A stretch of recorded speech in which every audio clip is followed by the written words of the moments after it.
Сәлеметсіздер ме?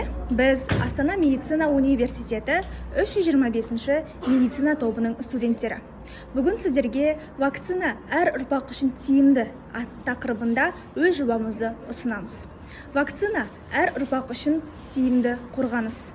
Адам ағзасы инфекциялармен күн сайын кездеседі. Бірақ вакцинация арқылы біз иммундық жүйені алдын ала дайындаймыз.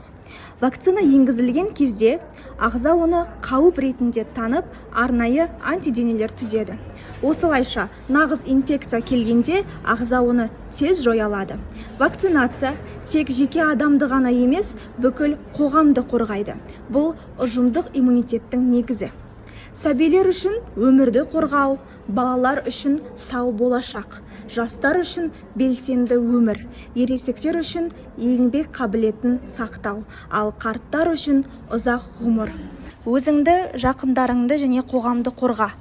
Бүгін екпе ал, ертең өміріңді сақта.